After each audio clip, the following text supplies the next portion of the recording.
finding the right team, and that can be people that you kind of hire on a on a daily basis or on a monthly basis or by a project basis. And I say find the right team because the people that are around you don't always assume that they have your best interests at heart. Sometimes they are actually just turning up for the check. Yeah, it's hard when you kind of realize that, but sometimes they are turning up for the check. But one of the really important things is this guy that I follow, that I watch on YouTube and been to a couple of his conferences, a guy called Roger James Hamilton, and he has this concept called wealth dynamics, and it's to do with the psychology and the makeup of people. So they run into this. He has four main different categories. One is a dynamo genius, and they're people that create. They create a lot of the time. That's me. I'm a creative. Our problem is we create lots of ideas, but we're really bad at finishing them. I mean, there is some crossover in some of these where you work a lot on an idea and you think, oh, that's not working. Then you'll start another one. And actually that idea needs taking on by one of these other geniuses that know how to connect people, that know how to talk to people, that know how to, when the timing is right, to pitch it to somebody else. So the dynamo genius is something that obviously a lot of creatives are, because we create.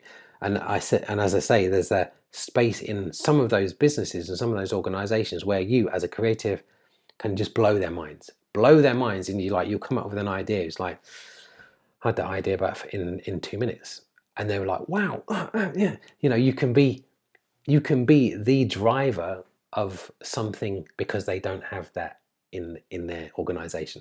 So one of the next things is a steel genius. This is going back to Roger Hamilton's thing, and this is about how you multiply an idea. So you might think, okay, I've got this idea and it's for that, but one of these a steel genius can see the idea and it's like, no, we can do this with it, we can do this with it, we can do this with it, we can tweak it slightly, and we can do this with it in another industry.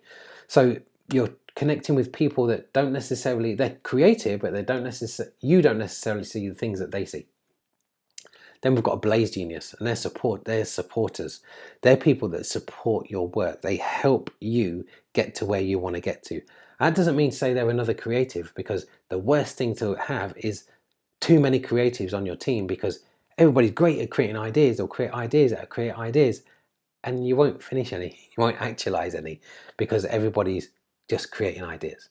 And that's the worst. You can have an administrator or a manager that, because they're interested in the creative industries, are creative, and you'll be creating things, and in the back of their mind, unintentional, it's just because of their makeup, they're creating products or things for themselves, or creating things that, oh, this should be done like this, I could do it like this, when actually you need a blaze genius that is creative, but they're going to support you in creating and being creative in your way. And then you start to build all these other people around you. Then you've got the tempo genius. They basically, it's all about timing. It's knowing when to talk to somebody, knowing when to connect to somebody, not being too early. Because sometimes you can have an idea and it's like, you speak to an organization about it, 2 years later, they're doing it. Yeah, it's happened to a lot of us before. And that's because they're not ready. That's not because you're not ready. It's because you need to kind of find out those places and those timings where it's going to happen, where your idea is going to grow. Okay,